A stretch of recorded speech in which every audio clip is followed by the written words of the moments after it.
Hello everyone. आज मैं आप लोगों से एक स्टोरी शेयर करने वाला हूँ जिसमें आपको ये जानने को मिलने वाला है कि फ़ेथ की वैल्यू क्या है हमारी लाइफ में, कैसे एक फ़ेथ हमारी लाइफ को चेंज कर सकती है। तो इस स्टोरी को आप प्रॉपर तरीके से सुने, समझे और अपनी लाइफ में बदलाव लेके आए। एक बार एक छोटी सी बच्ची हाथ में मिट्टी की गुल्लक लेकर के भागती हुई एक दवाइयों की दुकान पर गई। वो काफी देर तक वहां पर खड़ी रही, लेकिन दुकानदार का ध्यान उसकी तरफ नहीं गया क्योंकि और भी बहुत सारे लोग खड़े हुए थे। उसने दुकानदार को कई बार बुलाया, लेकिन वहां पर भीड़ इतनी थी कि दुकानदार का ध्यान उसकी तरफ गया ही नहीं। और फिर उस बच्ची को थोड़ा सा गुस्सा आया तो उसने अपनी मिट्टी की गुल्लक लेकर के वहीं काउंटर पर जोर से रख दी, जिसके बाद में जो दुकानदार था और जितने भी लोग खड़े थे वो सब उस बच्ची की तरफ देखने लग गए। और फिर उस दुकानदार ने उस बच्ची से पूछा, बेटे आपको क्या चाहिए? तो वो बड़े ही भोलेपन से बोली कि मुझे एक चमत्कार चाहिए। ये सुनकर के दुकानदार को कुछ समझ नहीं आया, ना ही वहां पर जो लोग थे उनको कुछ समझ में आया, और सब उसकी तरफ देखने लग गए। फिर दुकानदार ने बोला, बेटे चमत्कार तो यहाँ पर नहीं मिलता है। तो बच्ची को लगा कि वो उससे झूठ बोल रहा है, तो बच्ची ने कहा कि मेरी गुल्लक में बहुत पैसे हैं, आप बताओ आपको कितने पैसे चाहिए, लेकिन मैं आज यहाँ से चमत्कार लेकर के ही जाऊं। तो वहीं काउंटर पे एक और आदमी खड़ा था, उसने उस बच्ची से पूछा कि बेटे क्यों चाहिए तुमको चमत्कार? तब उस बच्ची ने अपनी कहानी बताई कि अभी कुछ दिन पहले मेरे भाई के सर में बहुत तेज दर्द हुआ, तो मेरे पापा मम्मी उसको हॉस्पिटल ले गए।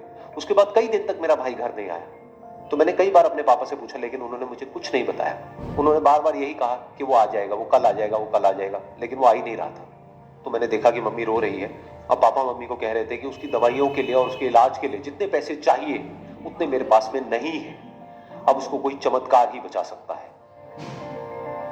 तब मुझे लगा कि अगर मेरे पापा के पास में इतने पैसे नहीं भी हैं तो क्या हुआ, मेरे पास में तो है। तो मैंने जितने भी पैसे जोड़ रखे हैं वो सारे लेकर के मैं इस दवाई की दुकान पर आई। फिर उस आदमी ने उस बच्ची से पूछा, कितने पैसे हैं तुम्हारे पास में? ये सुनते ही उस बच्ची ने अपनी गुल्लक उठाई, जमीन पर फेंकी और तोड़ दी, और पैसे गिनने लग गई। बाकी सब लोग खड़े होकर के उसको देख रहे थे। थोड़ी देर बाद उसने सारे पैसे अपने हाथ में इकट्ठे किए और बोली, मेरे पास में पूरे 19 रुपए हैं। वो जो आदमी वहां पर खड़ा था वो थोड़ा सा मुस्कुराया और बोला कि अरे तुम्हारे पास में तो पूरे पैसे हैं, इतने का ही तो आता है चमत्कार। ये सुनकर के वो बच्ची बहुत खुश हो गई और बोली कि चलो मैं आपको अपने पापा से मिलवाती हूँ। बाद में पता लगा कि वो आदमी कोई आम आदमी नहीं था, बल्कि एक बहुत बड़ा न्यूरोसर्जन था, और उसने सिर्फ 19 रुपए में उसके भाई की सर्जरी करी, और कुछ ही दिन बाद वो ठीक होकर के घर वापस आ गया। फिर कुछ दिन बाद वो बच्ची, उसका भाई, उसके पापा, उसकी मम्मी चारों एक साथ बैठे हुए थे और बात कर रहे थे। तो उसकी मम्मी ने उसके पापा से पूछा कि अब तो बता दो ये चमत्कार आपने किया कैसे? तो उन्होंने अपनी बेटी की तरफ देखा और बोले, ये चमत्कार मैंने नहीं, इसने किया है।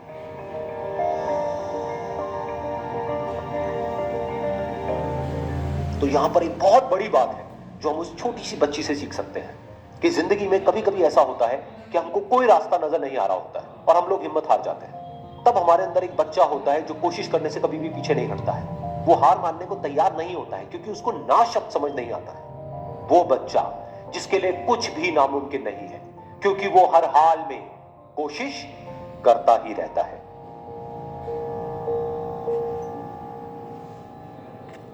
सो आप लोगों को इस स्टोरी से क्या समझ में आया, प्लीज़ कमेंट बॉक्स में बताएं ज़रूर।